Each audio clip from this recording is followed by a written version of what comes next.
freedom is sexy. JustIncredible.tv.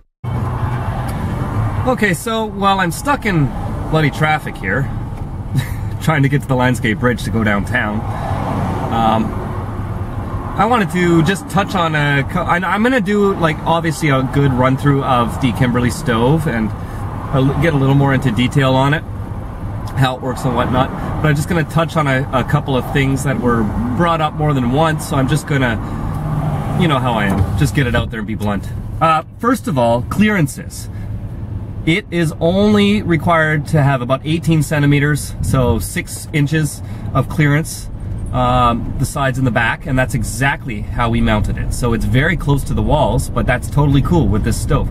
And that's for unprotected walls. You can get within a couple of inches if you want to have a protected wall. So that's one of the reasons I wanted it, is because of the small clearances. The other thing that a few people mentioned was the chimney. Well, somebody thought it was too high, and a few people thought it was too low, because obviously the people who thought it's too low are the actual people with experience with fireplaces. You are absolutely correct. Chimney sticking out of the roof should be the highest thing sticking out of your roof. Whether it's a house or a motorhome makes no difference. A roof is a roof. And this one I thought was going to have to be even higher. In fact, that's why we built the hearth, which I'm going to show you guys soon. I built the hearth to raise it up a bit so it's higher inside, and it sticks out the roof a little farther without having to buy a new chimney pipe. The pipe I have is, the flue pipe is 5 feet, so that is the minimum recommended. Any less than that, you'll have draft problems. But it should stick out the roof a little more than mine, you know, generally. Here's what it looks like installed in a Rialta Class B plus motorhome. And I mean, that's what it should look like. But I seem to be getting away with it the way it is. It doesn't heat up the flashing, and I'm getting proper draft with it only at this height. So I'm very happy with that. It doesn't need to be any higher, it doesn't seem. There's another dude that has one in a Class C motorhome, and he has a 2 foot additional pipe that he goes up to the roof and attaches it whenever he wants to use his fireplace. I don't think that's necessary because it works just fine.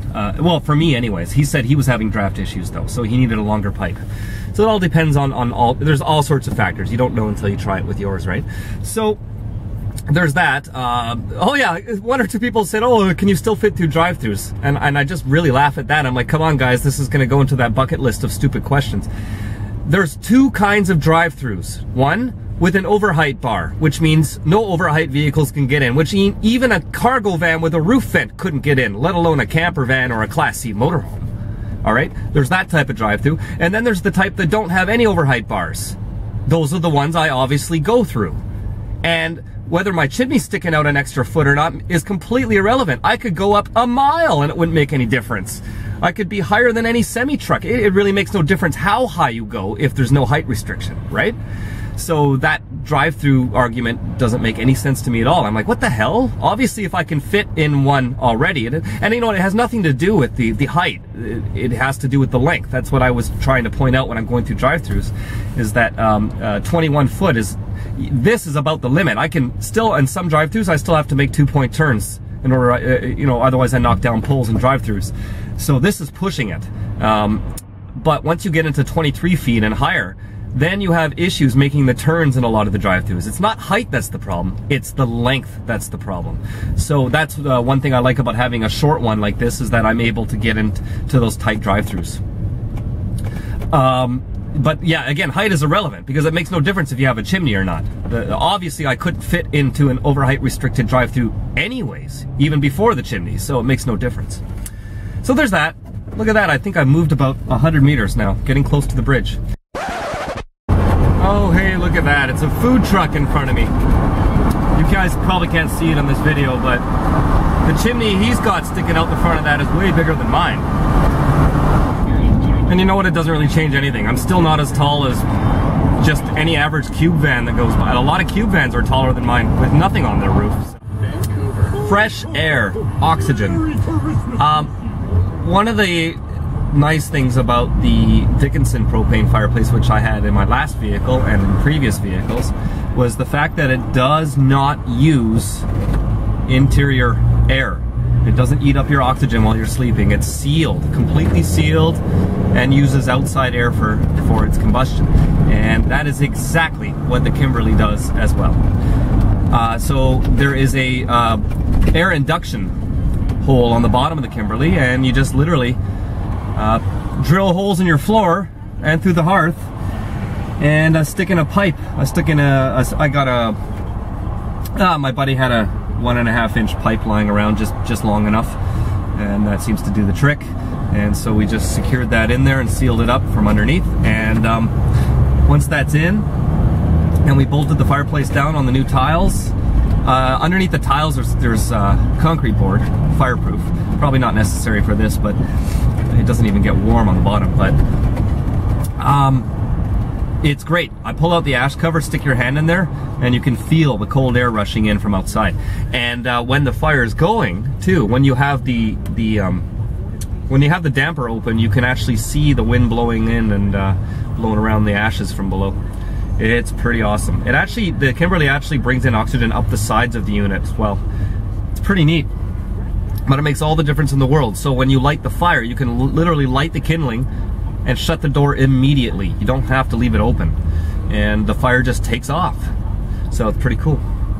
And the other thing that's nice about it, especially on the West Coast, or as most of you know who lived here or tried to live in RVs and vans, is that the biggest problem, the most complained about problem that full-time RVers and any RVers have generally, is moisture, and how to keep the moisture out. I mean, just from people breathing is enough to get the windows all moistened up and dripping with condensation. And especially if you cook anything, you use the stove or oven or anything like that. But the other advantage of that Dickinson was it dried the air out, which is exactly what you want, especially in a climate like this. And again, the Kimberly dries the place out perfectly. It is fantastic. So it completely solves that problem. Even if I cook a big meal or boil water for some tea or coffee or whatever, and the windows get all moist and the windows get all fogged up, once the Kimberly's going, everything is dry as a bone within minutes, and it's just what the doctor ordered. So I know in reverse climates, like I think down south or whatever, you guys have the opposite problem, and you'd want to put a kettle on top of the Kimberly to purposely create moisture. But here, that's the last thing you'd want to do.